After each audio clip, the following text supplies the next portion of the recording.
이 전장 3장에서 우리는 성전에서 베드로와 요한이 예수님께서 행하시던 그 이적을 행하는 모습, 예수님께서 그 이적을 사도들을 통해서 이제 드러내시는 것이죠. 그 모습을 우리가 살펴봤습니다. 본장에는 사도들의 사역을 핍박하는 무리들이 있습니다.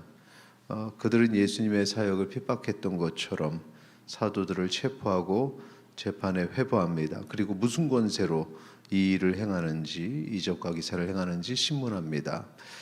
베드로는 두려워하지 않고 이렇게 선포합니다. 12절 같이 읽겠습니다.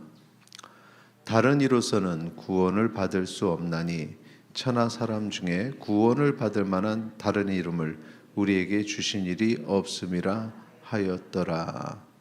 아멘. 베드로가 핍박을 받는 상황 속에서도 구원을 선포하고 구원의 이름이 오직 예수 그리스도임을 그렇게 선포하고 있는 것입니다. 이것은 이 종교 지도자들에게 악몽 같은 말입니다. 왜냐하면 그들이 예수 그리스도를 십자가에 달고 자신들이 승리했다 이렇게 생각하고 있는 상황 속에서 더 이상 예수 그리스도의 그 사역을 또 그 능력을 보지 않아도 된다고 생각하는 상황 속에서 나온 말이기 때문에 그렇습니다. 그 예수 그리스도께서 죽었다 다시 살아났다는 이 선포, 그 부활의 선포와 같은 것이 예수 그리스도의 이름만이 구원받을 수 있다라는 선포이기 때문에 그렇습니다. 그리고 여전히 예수께서 행하시던 그 능력이 사람들에게 사도를 통해서 나타납니다. 특별히 나면서 못 걷게 된 이가 다시 일어나게 되고 그가 예수 그리스도의 그 복음을 받았던 사건이 생겼던 것입니다. 이 고침받은 자가 자신들 앞에 있기 때문에 그것을 거부할 수도 없습니다. 그래서 그들이 이렇게 결정합니다. 16절 17절 같이 읽겠습니다.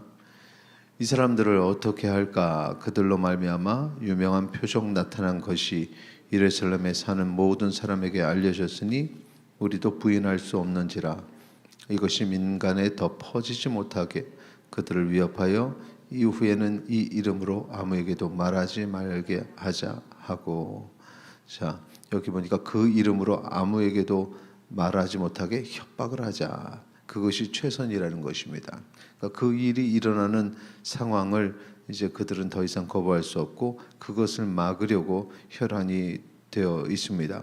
그런데 이 일에 대해서 베드로와 요한 사도는 이렇게 말합니다. 20절에 우리는 보고 들은 것을 말하지 아니할 수 없다라고 얘기합니다. 보고 들은 사실을 어떻게 입을 다물고 침묵하겠느냐 하는 것입니다. 그래서 위협을 하더라도 또 핍박을 받더라도 복음을 선포해야 한다라는 것입니다. 그리고 이 핍박의 결과 사람들이 다시 한번 하나님을 찬양하게 되니 핍박 가운데에서도 하나님의 이름이 높임 받으시고 예수 그리스도의 복음이 선포됩니다. 23절 24절에 그 찬양이 나옵니다. 같이 읽겠습니다. 사도들이 노임에 그 동료에게 가서 제사장들과 장로들의 말을 다 알리니 그들이 듣고 한 마음으로 하나님께 소리를 높여 이르되 제주제여 천지와 바다와 그 가운데 만물을 지으시오. 아멘.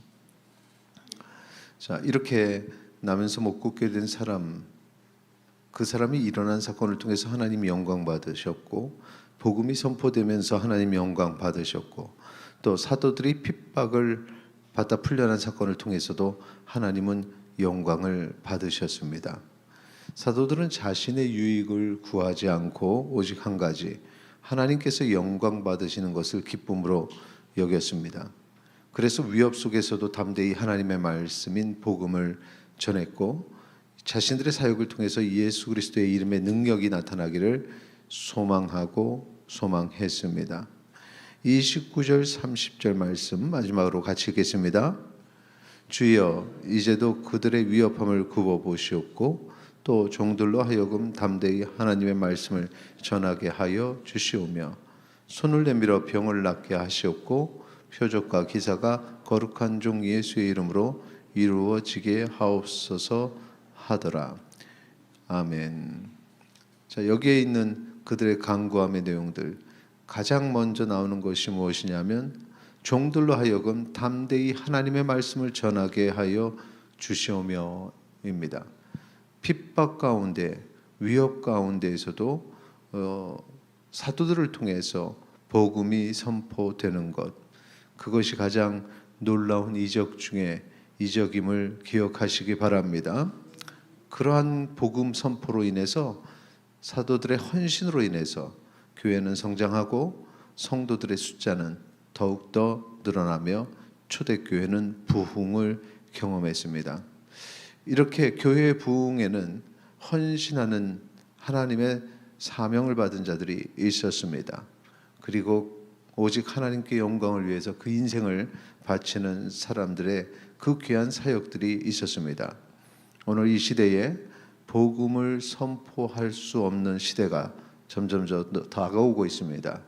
사람들은 공공장소에서 전도하는 것을 싫어하는 시대가 이 시대입니다. 그러나 이때 더욱더 하나님이 영광 받으시고 예수 그리스도의 복음이 선포될 줄 믿습니다. 사도들의 기도처럼 이제도 그들의 위협함을 굽어 보시옵고 종들로 하여금 담대히 하나님의 말씀을 전하게 하소서란 기도가 우리 가운데 있기를 소망합니다. 강단에서 선포되는 복음뿐만 아니라 우리의 일상에서의 복음이 선포되기를 소망합니다. 그렇게 교회가 성장하고 성도들, 믿는 자의 숫자가 늘어나는 제2의 부흥이 우리 가운데 있기를 축원합니다. 이 시간에 함께 그 같은 제목으로 함께 기도하시겠습니다.